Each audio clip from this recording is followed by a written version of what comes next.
Abandon Republic for UK £50 billion package from the King, Jamaica to choose.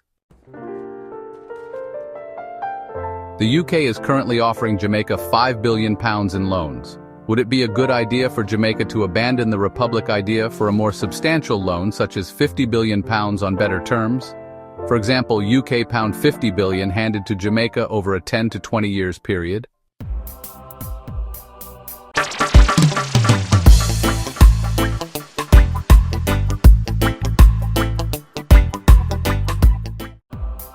The decision isn't a simple financial trade-off. On one hand, a substantial £5 billion loan with favorable terms could provide immediate funds for infrastructure and development, easing fiscal pressures and boosting economic confidence.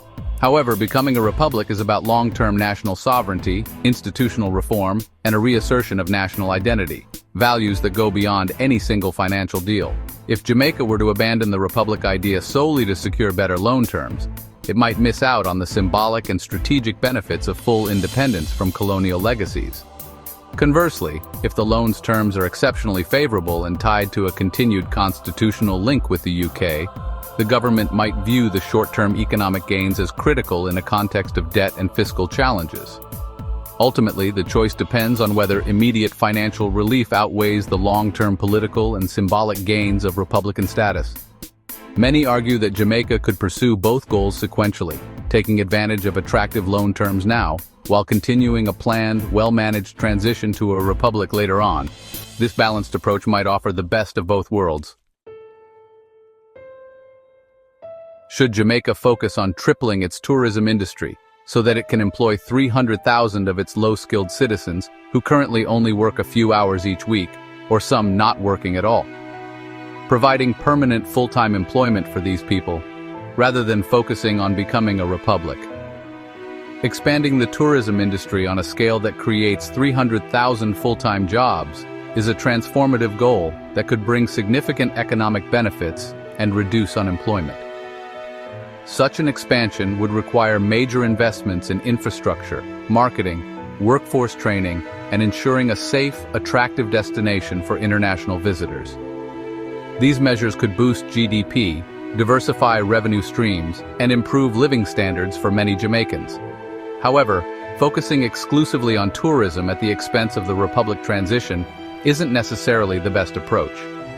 Becoming a republic is primarily about national identity, full sovereignty, and shedding colonial legacies.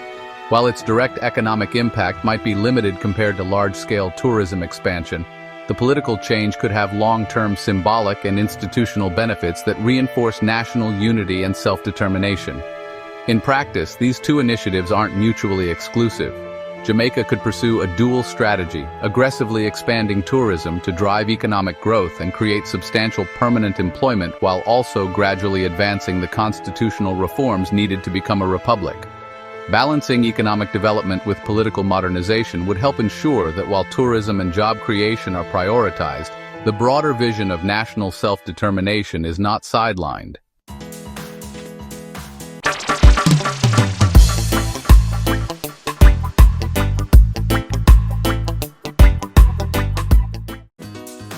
Let us explore further details on how tourism expansion strategies could be implemented in Jamaica to realistically achieve such a significant increase in employment.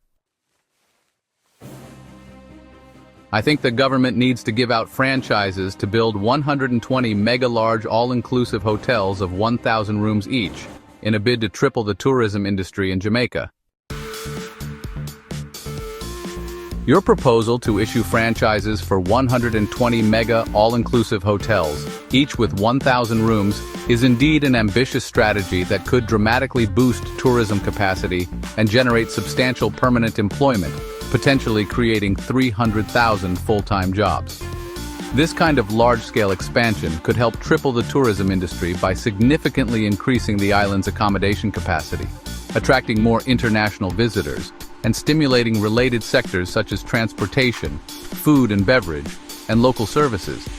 However, several critical factors would need to be addressed: market demand and sustainability. Such a massive increase in hotel capacity would require rigorous market analysis to ensure that there is sufficient and sustained demand. Overbuilding can lead to oversupply, which might depress occupancy rates and profitability.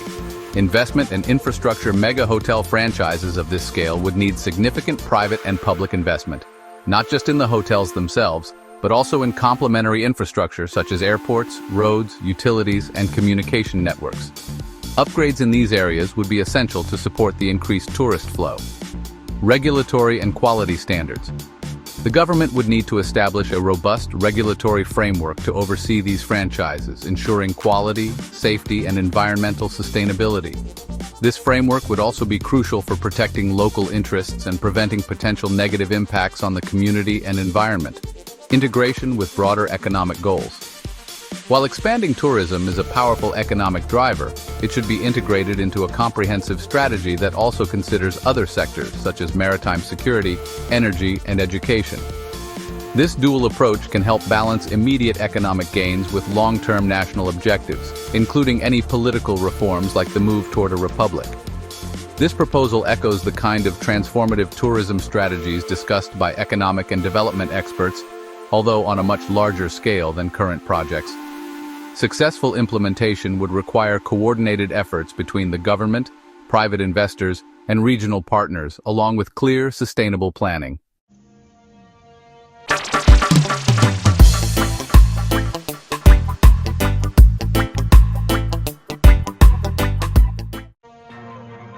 Jamaica's move to become a republic would have financial and security implications, both positive and negative. Here's a breakdown of the pros and cons in these areas. Financial implications. Pros. 1. Greater sovereignty over economic policy. A republic removes the British monarch as head of state, potentially allowing Jamaica to negotiate international agreements and economic policies with a stronger independent stance. 2. Boost to national identity and tourism. A fully sovereign Jamaica could attract more investment and tourists interested in experiencing a country that fully controls its own governance. National pride could also spur local entrepreneurship. 3. Reduction in ceremonial costs. While not a major cost, some expenses associated with maintaining ties to the British Crown, such as official visits and ceremonial functions, could be eliminated. 4. Potential for economic reforms. A republic could give Jamaica a reason to modernize its legal and financial institutions, making them more efficient and attractive to investors. Cons. 1. Loss of investor confidence. Some investors may see the shift as political instability, especially if the transition is not well managed. This could temporarily affect foreign direct investment. 2. Potential downgrade in credit ratings. If the transition creates uncertainty about governance and policy continuity, credit rating agencies might downgrade Jamaica, increasing borrowing costs. 3. Costs of transition. Changing the constitution, rebranding government institutions, and re-educating the public will require funding, which could divert resources from development projects. Security implications. Pros. 1. Greater control over law enforcement and military. A republic could allow Jamaica to fully reform and strengthen its security forces without external influence. 2. More assertive foreign policy. With full autonomy, Jamaica could negotiate stronger security partnerships tailored to its unique challenges, including crime and drug trafficking. 3. Stronger national identity. A shift to a republic could reinforce unity and national pride, reducing the appeal of criminal organizations as alternative sources of identity and belonging. Cons. 1. Loss of support from British security networks. While Jamaica already handles its own security, it still benefits from intelligence sharing and training partnerships with the UK. A republic might weaken these ties. 2. Potential for political instability. If not handled well, the transition could create political divisions, which criminals might exploit to increase their activities. 3. Diplomatic consequences. While unlikely, distancing from the UK could affect relationships with Commonwealth nations that provide security assistance, including anti-crime initiatives. Overall takeaway. The financial and security impacts of becoming a republic depend on how Jamaica manages the transition. A well-planned shift could strengthen Jamaica's economic independence and national security. However, a poorly managed one could create instability and economic uncertainty. Would you say Jamaica is ready for the transition now, or do you think there are more pressing priorities like crime reduction and economic growth? Yes, I think that Jamaica's immediate issues such as crime and economic challenges make financial support more urgent than Republican status.